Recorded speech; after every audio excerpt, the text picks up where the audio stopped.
Dans le cadre de la série de consultations entamée par le président Martelly, le leader politique Jean-Henri Séan a été reçu au palais hier jeudi. Le notaire a soumis sa proposition de 4 points au chef de l'État et à l'issue de cette rencontre qui a duré plus de 2 heures, maître Jean-Henri Séan s'est montré satisfait des discussions. La proposition nous connaissons, c'est de résumer en 4 points. 1. Le président reste en place. Et 2. Il y a un conseil d'État qui va le constituer avec les 10 sénateurs restants, 2 représentants du groupe des 6, 2 représentants du groupe des 5 et 2 représentants de chacun des blocs dans le Parlement, dans la Chambre des députés. Et puis, dans l'article 289, là, dans l'esprit, pour choisir les 10 autres mondes qui vont faire un conseil d'État de 30 mondes.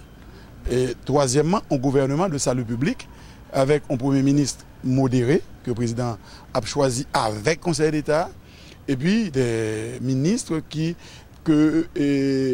partis politiques, partis de l'opposition et société civile là, président de la République, tout des gens qui peuvent le proposer et le président peut choisir avec le Conseil d'État, les ministres et le Premier ministre qui peut constituer le gouvernement de salut public. C'est comment le président lui-même a accueilli les propositions de loi? Bon, moi je crois qu'il a accueilli les propositions très bien, comme il a accueilli toutes les propositions, il a analysé, il a gardé ça bon là-dedans, ça le pensait qui est moins bon, et nous discuter autour de ça. Et en résumé, moi je crois qu'il y a une meilleure compréhension que l'homme d'entrée de propositions, parce que très souvent, et nous avons souhaité nous-mêmes, tous journalistes, nous faire exercer ça, pas garder proposition pour contre lui, mais garder tout ça qui a amené vers proposition. Donc j'espère que ça va permettre qu'il fasse une meilleure synthèse de toutes les propositions et sortir avec véritablement la formule qui est capable de permettre que le pays a passé en année 2015, côté tout le monde retrouvé, et que tout le monde a confiance, côté élection qu'a fait dans de meilleures conditions, et même avec un gouvernement qui a géré, que tout le monde se sentit très bien avec le gouvernement ça. Et le Premier ministre évidemment. Donc moi je crois que c'est une bonne chose ces consultations, c'est une bonne chose aussi que le président a anticipé, a travaillé, contemplé, il y a un vrai compromis pour que le pays n'a pas traversé des moments difficiles que nous-mêmes nous sentions pour venir. Le Premier ministre Lamotte a procédé dans la nuit de mercredi à jeudi à l'inspection des travaux de construction de l'échangeur ou encore viaduc de Delma. Le chef du gouvernement qui s'est entretenu avec les personnes présentes s'est réjoui de constater que ces travaux, qui constituent une grande première dans notre histoire, avancent à grands pas. Cet échangeur à 8 voies permettra de désenclaver des zones limitrophes de Delma, de l'aéroport et de Nazon, mais surtout de pallier les problèmes de circulation. Dans le viaduc Delma, et nous avec toute population marché là, et vraiment ça fait plaisir à que là, je ne connais que vers là, ça n'a joué toute peuple là, toute population qui est sur le rang, qui a supporté le travail qui a fait là, c'est la première fois dans l'histoire du pays, nous avons une route en lait, donc route là, nous avons 8 voies, donc nous avons désenclavé la zone totalement. Donc nous devons venir pour faire une inspection, pour nous recommander à avancer. Et effectivement, moi, il y a un pile ouvrier, un pile camion, un pile fait, avancer. Donc ça fait plaisir que il a respecté l'engagement en termes de chronogramme d'exécution. Donc le travail est supposé finir au début d'année 2015, donc dans quelques mois. Et nous avons déjà début de la fin. Le début de la fin du travail. Parce que là, nous voyons que nous sommes phase finale là. Et nous sommes deux pieds en l'air, nous marchons, descendons pour nous inspecter, pour nous garder. Et nous sommes très contents et nous sommes très satisfaits de gens qui travaux nous avancés dans le viaduc Delma. Le professeur Guichard Doré, socio-économiste, déplore l'absence en Haïti d'une société civile organisée capable de produire une réflexion qui puisse influencer les hommes politiques. Il regrette tout autant que le débat politique haïtien s'auto-alimente sans aucune connexion avec les vrais problèmes de la société. Monsieur Doré insiste sur la primauté de l'économie sur le politique pour réussir une vraie transition démocratique. Toute société qui veut avoir un développement arrive à constituer des forces. Ce qu'on appelle aujourd'hui, entre guillemets, la société civile. Mais on sait pertinemment en Haïti, ça la société civile haïtienne, est-ce qu'elle est? Parce qu'on n'a pas des forces économiques. Puisque si vous avez des forces économiques, la société civile va irriguer le champ politique en réflexion. Or, ce n'est pas le cas aujourd'hui. Vous avez une société civile, si vous dites, ce sont des partis politiques. Or, ailleurs, quand on parle de société civile, vous avez des corps des métiers. Vous avez des forces, il y a des réflexions sur des questions stratégiques d'intérêt national. Aujourd'hui, ce n'est pas le cas.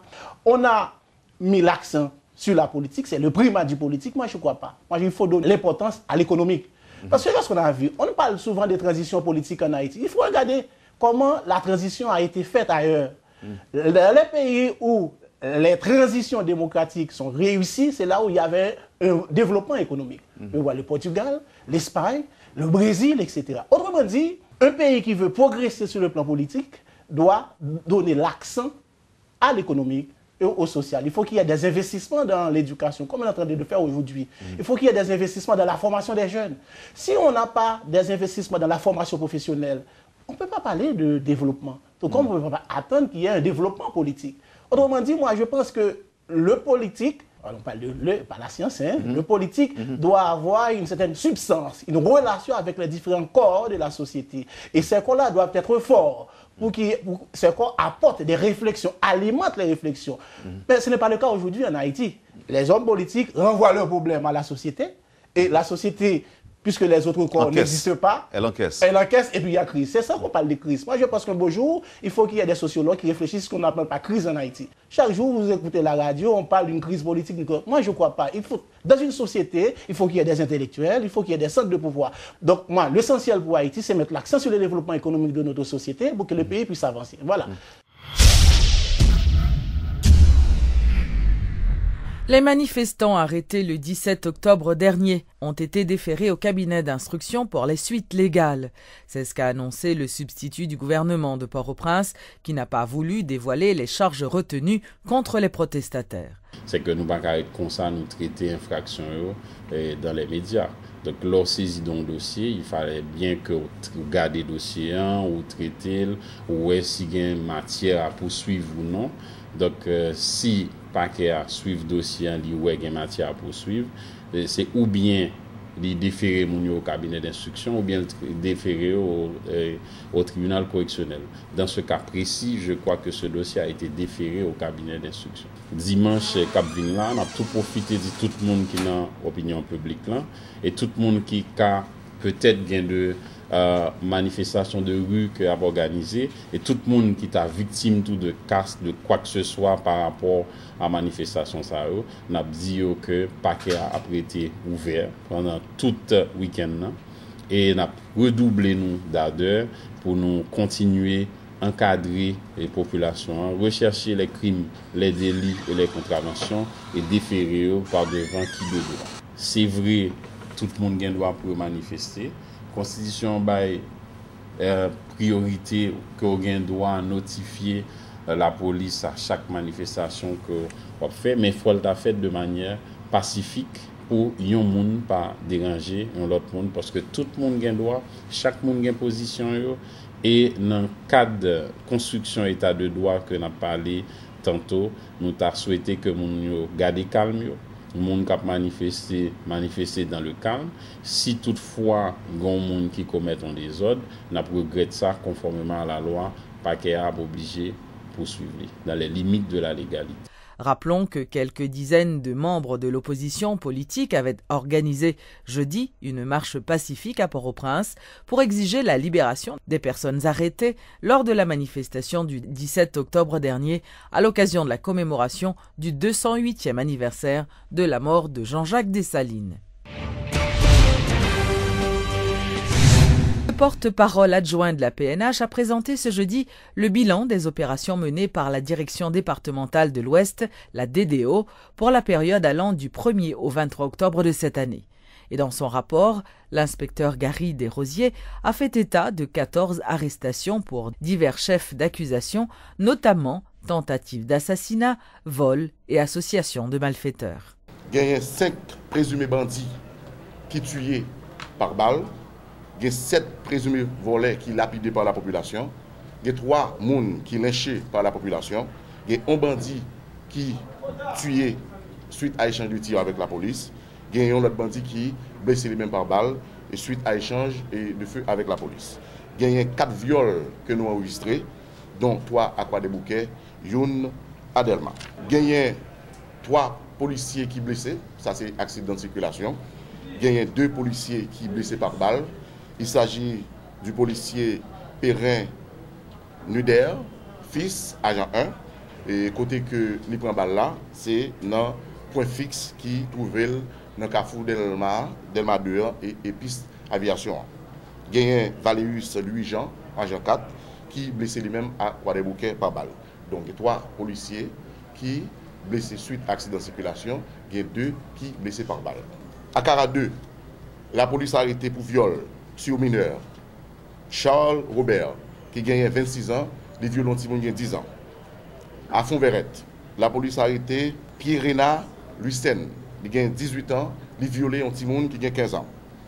À Corail, la police a arrêté pour viol sur mineur Deliska Franzo, qui gagne 33 ans. Également, la police a arrêté pour viol Saint-Fort Marvens, qui gagne 21 ans, les violés Timon qui gagne 15 ans.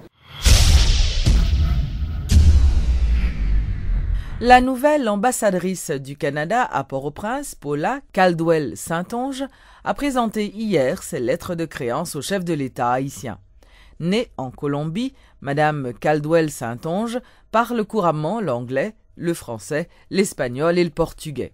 Elle a débuté sa carrière en 1989 dans la fonction publique auprès de l'Agence canadienne d'évaluation environnementale, puis a occupé les postes à responsabilité auprès du ministère des Affaires étrangères et du Commerce international, du bureau du Conseil privé et d'Environnement Canada. Il faut dire que Paula Caldwell-Saintonge était aussi déléguée commerciale principale au Consulat général du Canada à Sao Paulo, au Brésil, de 2005 à 2008.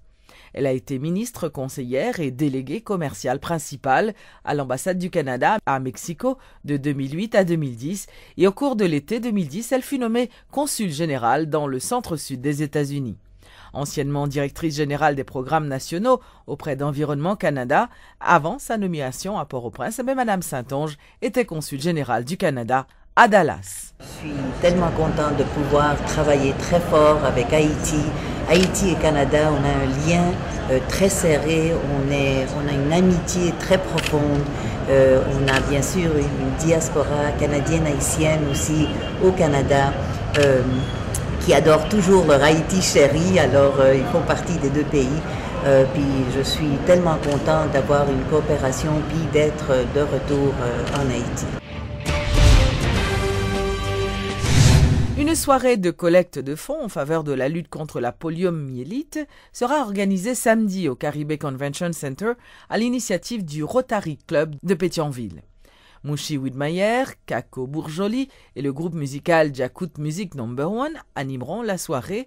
La poliomyélite est une maladie présente dans plusieurs pays d'Afrique et d'Asie et nécessite un dernier effort financier pour être définitivement éradiquée. Haïti compte ainsi apporter sa contribution à travers cette soirée de collecte de fonds. Suivez les explications de Jean-Hervé Landrin et de Fritz Adrien du Rotary Club de Pétionville. La polio est éradiquée en Haïti. Elle est éradiquée en Haïti depuis les années 80. Mais le virus est toujours présent. Le virus est toujours présent. Les enfants ne sont pas atteints par cette maladie parce qu'ils sont vaccinés. Ils sont vaccinés. Et le vaccin qu'on donne si facilement, c'est 2 gouttes qu'on met sur la langue de l'enfant. C'est très facile, on n'a pas besoin de piquer l'enfant. Et bien ce vaccin est financé, la fabrication du vaccin est financée par le Rotary International. C'est le Rotary International qui finance et qui assure en conjointement avec certains organismes comme l'UNICEF, l'OMS, OPS, la distribution de ce vaccin qui protège nos enfants et même les adultes contre cette terrible maladie. Donc, le virus est encore présent et elle est sous contrôle, je pourrais dire, en Haïti, mais il suffit de passer un petit temps sans vacciner les enfants parce que durant la crise 91-94 en Haïti, eh bien, on a eu une recrudescence de la maladie dans le nord-est. Et immédiatement, le Rotary International, par l'entreprise de son président, est intervenu un chèque de 400 000 $ américains a été débloqué, ce qui a permis de revacciner tous les enfants dans un large rayon autour du foyer d'infection et on a sauvé les enfants. De sauver et de contrôler et de bloquer l'expansion de la maladie. Oui, c'est bien au Caribbean Convention Center à 8h30. C'est aussi pour nous l'occasion de mettre la culture haïtienne en valeur. Donc, nous aurons aussi cette soirée-là 2 tableaux de Le Gagneur et des Mangues. Et ces 2 tableaux-là d'artistes de renommée internationale, ont été offerts par ces artistes-là pour qu'on puisse faire des tombolas, des rafles. On aura aussi des tickets de la Air France. Donc, ça va être une super soirée jazzy et compas avec Djakout. Le prix est 100 $ US et c'est grâce à la fondation Sogebank. Et comme sponsor, nous avons Brana et aussi BRH qui nous supporte depuis l'année dernière dans cette activité-là.